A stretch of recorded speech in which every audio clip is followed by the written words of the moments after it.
Welcome back to military logic lab. دوستو آج کی ویڈیو صرف ایک ڈرون کے بارے میں نہیں بلکہ پاکستان کی ایمرجنگ ڈرون پاور کے بارے میں ہے۔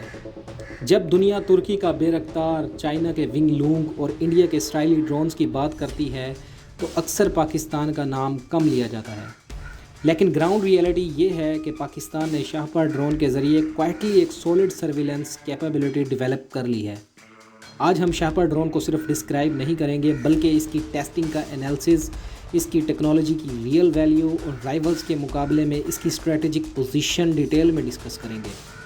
شاہپار ڈرون کا بیک گراؤنڈ اور اس کا پرپز۔ شاہپار UAV کو پاکستان کی defence organisation GIDS global industrial and defence solutions نے ڈیزائن اور ڈیولپ کیا۔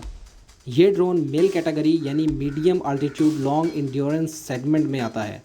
اس کا بیسک آبجیکٹیو ہے border surveillance, intelligence gathering, enemy movement کا ارلی ڈیٹیکشن۔ پاکستان کے لیے شاہپار کا ڈیولپمنٹ اس لیے بھی ضروری تھا کیونکہ امپورٹڈ ڈرونز میں ٹیکنالوجی ریسٹرکشنز ہوتی ہیں، وار ٹائم میں ڈیٹا سیکیورٹی رسک ہوتا ہے۔ شاہپار پاکستان کا اپنا کنٹرول سسٹم ہے۔ کتنا ریلائبل ہے شاہپار؟ شاہپار ڈرون کی ٹیسٹنگ صرف سمبلک نہیں تھی بلکہ ملٹی فیز آپریشنل ٹیسٹنگ کی گئی۔ ٹیسٹنگ کے دوران فوکس کیا گیا لانگ ڈیوریشن فلائٹس کو، ہر موسم میں پرفارمنس کو، سگنل سٹیبلٹی کو۔ ایمرجنسی ریکوری سسٹم رپورٹس کے مطابق شاہپار نے کنٹینیوس لانگ فلائٹس کی ہیں، ڈیزرٹ اور mountains Terence, high temperature environment میں اسٹیبل پرفارمنس دی ہے۔ انالیسس کے مطابق پاکستان نے شاہپار کو پیس ٹائم سرویلنس کے ساتھ ساتھ وار ٹائم ISR مشنز کے لیے ٹیسٹ کیا، جو اسے ایک سیریس ملٹری ایسٹ بناتا ہے۔ اس کے ٹیکنالوجی انالیسس کیا کہتے ہیں کہ یہ کتنا ایڈوانس ہے۔ اب بات کرتے ہیں ٹیکنالوجی کی جو اصل گیم چینجر ہوتی ہے۔ سب سے پہلے اس میں آتی ہے انڈیورنس اینڈ رینج۔ شاہپار ڈرون اپراکس 7 سے 8 گھنٹے تک کنٹینیوسلی آپریٹ کرتا ہے۔ یہ ڈوریشن ساؤتھ ایشین تھیٹر کے لیے کافی افیکٹو ہے جہاں شارٹ اور ریپڈ مشن زیادہ ہوتے ہیں۔ اس کے بعد آتا ہے سینسر اینڈ سرویلنس۔ اس ڈرون میں electro optical cameras, infrared sensors, day and night imaging systems موجود ہیں جو low visibility fog night operation میں بھی انٹیلیجنس کلیکٹ کر سکتے ہیں۔ اس کے بعد آتی ہے ڈیٹا سیکیورٹی۔ شاہپار کا ڈیٹا لنک لوکلی کنٹرولڈ اور انکرپٹڈ ہوتا ہے، جب فارن ڈرونز کے مقابلے میں سائبر سیکیورٹی ایڈوانٹیج دیتا ہے۔ انالیسز یہ بتاتے ہیں کہ پاکستان نے یہاں کوانٹٹی کے بجائے ریلائبلٹی کو پریفر کیا ہے۔ اس کے بعد ہم آتے ہیں اس کے آپریشنل رول کی طرف۔ شاہپار ڈرون کا رول صرف ایک کیمرہ پلیٹ فارم تک لمیٹڈ نہیں ہے، یہ یوز ہوتا ہے LOC اور بارڈر مانیٹرنگ کے لیے، ٹیررسٹ موومنٹ ٹریکنگ کے لیے، ملٹری کنوائز سرویلنس کے لیے اور ڈیزاسٹر ریلیف مشنز کے لیے۔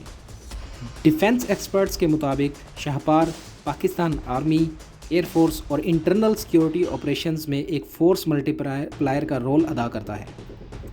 اس کے بعد ہم آتے ہیں رائیول انالیسس کی طرف۔ ہم بات کرتے ہیں انڈیا کی۔ انڈیا زیادہ تر اسرائیلی ہیرون سرچر ڈرونز پر ڈیپینڈ کرتا ہے جو مہنگے ہیں اور وار ٹائم ریسٹرکشن کے ساتھ آتے ہیں۔ شاہپار کا سب سے بڑا ایڈوانٹیج یہ ہے کہ پاکستان اسے اپنی مرضی سے اپ گریڈ کر سکتا ہے۔ اب ہم آتے ہیں ترکی کی طرف۔ ترکی کا بے رفتار TB2 کمبیٹ پروون ہے لیکن وہ آرمڈ ڈرون ہے اور ایکسپورٹ اورینٹڈ سسٹم ہے۔ شاہپار کا رول انٹیلیجنس ڈومیننس ہے جو کسی بھی اسٹرائک سے پہلے سب سے ضروری ہوتا ہے۔ اس کے بعد ہم آتے ہیں چائنیز ڈرون کی طرف۔ چائنیز ڈرون پاورفل ہیں لیکن پاکستان نے شاہپار کے ذریعے انڈیجینیس لرننگ کرو ڈیولپ کیا جو فیوچر کمبیٹ ڈرونز کے لیے بیس بن سکتا ہے۔ اب ہم اس کی کنکلوژن کی طرف آتے ہیں۔ دوستو شاہپار ڈرون شاید ہیڈ لائنز نہ بناتا ہو لیکن ماڈرن وارفیئر میں انٹیلیجنس ہی جیت کا فیصلہ کرتی ہے۔ شاہپار پاکستان کی سرویلنس بیک بون ہے، ڈیفنس آٹونومی کی طرف ایک اسٹرانگ سٹیپ ہے اور فیوچر آرم ڈرونز کے لیے فاؤنڈیشن ہے۔ اگر پاکستان اسی طرح انڈیجینیس ٹیکنالوجی پر فوکس کرتا رہا تو آنے والے سالوں میں ڈرون وارفیئر میں ریجنل بیلنس چینج ہو سکتا ہے۔ اگر ویڈیو پسند آئے تو لائک کریں، کمنٹ میں اپنی انالیسس شیئر کریں اور چینل سبسکرائب ضرور کریں۔ Thank you very much. ملتے ہیں اگلی ویڈیو میں۔ اللہ حافظ۔